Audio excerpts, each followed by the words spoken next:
They walk among us in the modern world, yet they seem to inhabit a completely different dimension of time. To the outsider, they are a monolith of black coats and rigid rules, a relic of 18th century Europe frozen in the heat of the Middle East or the bustle of New York. But if you look closer, past the fur hats and the stone-faced rejection of secular life, you will find a world comprising the most intense, esoteric, and paradoxical mystics on earth. They are the Hasidim, the pious ones. They are the Ultra-Orthodox who rejected the Enlightenment to embrace the fire of mysticism. Why do they refuse to fight for the very land they pray for? Why do they wear the clothes of mourning while preaching joy? And perhaps most baffling of all, why do so many of them fervently oppose the existence of the State of Israel, viewing 1948 not as a miracle, but as a theological tragedy?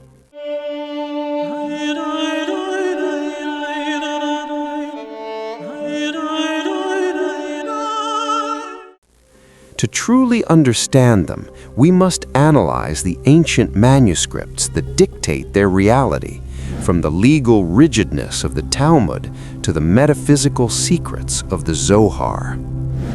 To understand them, we must abandon our modern logic and step into their sacred canopy. Let's begin our inquiry where most religions conclude: death and the soul. While mainstream Judaism often remains vague on the afterlife, Hasidic belief is deeply rooted in Gilgul Neshamot, the reincarnation of souls.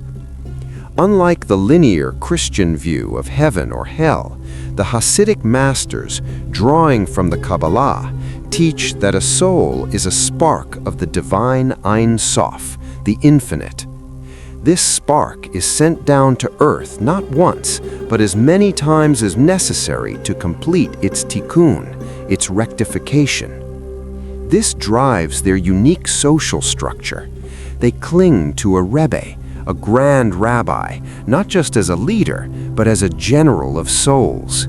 They believe the rebbe is a tzaddik, a righteous conduit who can see the past incarnations of his followers. When a Hasid seeks advice, he isn't asking for life coaching. He is asking a mystic to look into the root of his soul to see what debt from a previous life he is currently paying. They do not fear death as an end, but respect it as a transition. They believe in Tehiyat HaMetim, the literal physical resurrection of the dead at the end of days, where bodies will rise from the earth, starting, according to tradition, at the Mount of Olives.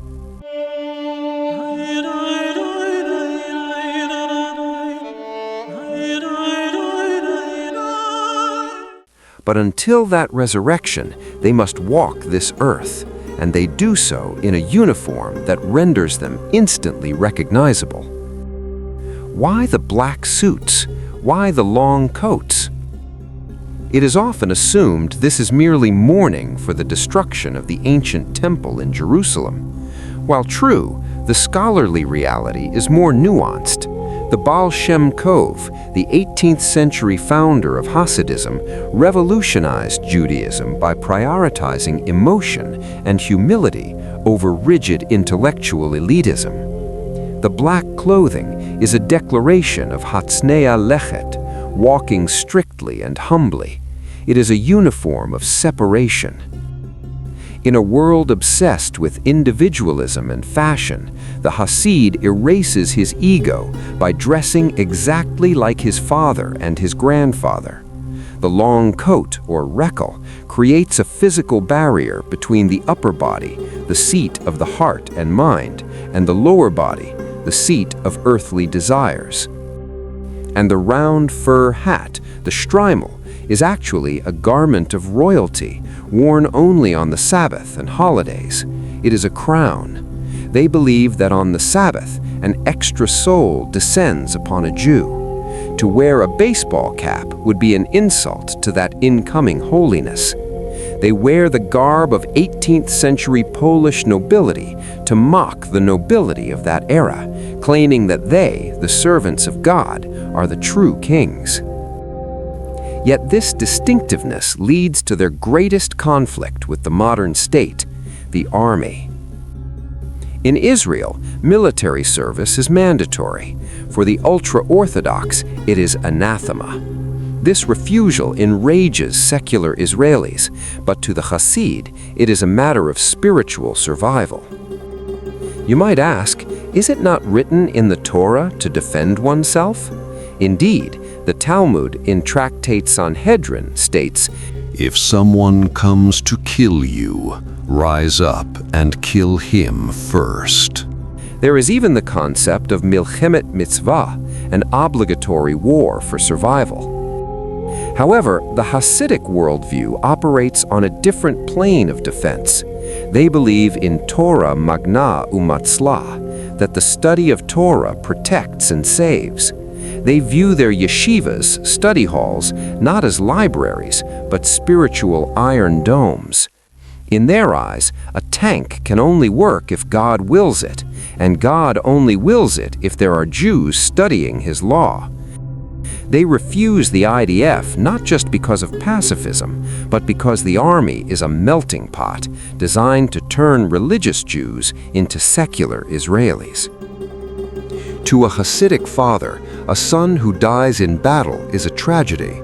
A son who loses his faith in the army is a catastrophe that echoes through eternity.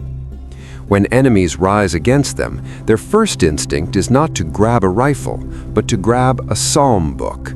They recite Psalm 27 with conviction. "Some trust in chariots and some in horses, but we trust in the name of the Lord our God."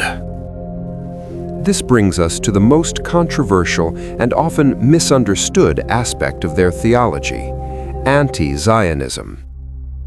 How can a people who pray 3 times a day for a return to Jerusalem oppose the Jewish state established there? To understand, we must open the Talmud to Tractate Ketubot, folio 111a. Here lies the ancient concept of the 3 oaths. The sages recorded that when the Jews went into exile, God made them swear not to force their way back to the Holy Land in mass before the coming of the Messiah, and not to rebel against the nations of the world.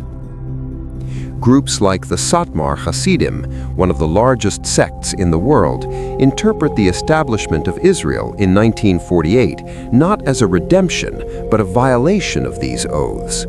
They view Zionism as a secular, human attempt to force God's hand. They believe that true redemption must be miraculous, led by the Messiah, not by politicians and generals at the UN.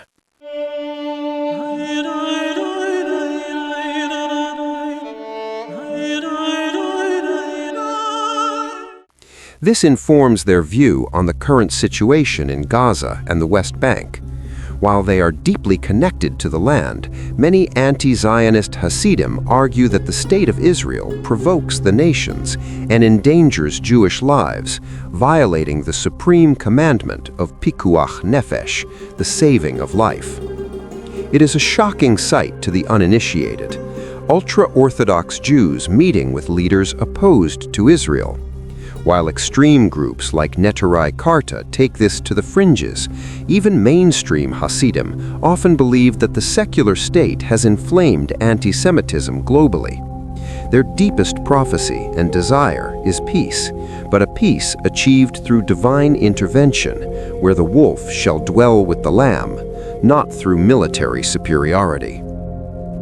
This theology extends to the epicenter of the conflict, the Temple Mount. While nationalistic Jews ascend the mount to assert sovereignty, the ultra-Orthodox strictly forbid it. Why? They believe the site is too holy. In ancient times, only the high priest could enter the Holy of Holies.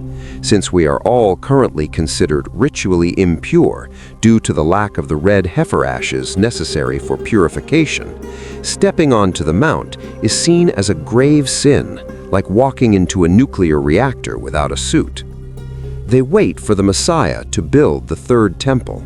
They believe it will descend from fire from the heavens or be built under divine instruction, distinct from any building the current Jewish government could construct. They call their God Hashem, the name, or HaKadosh Baruch Hu, the Holy One, blessed be He. In their deepest moments of prayer, they seek dvekut, a cleaving to God, losing their own identity in the divine nothingness. So, who are they really?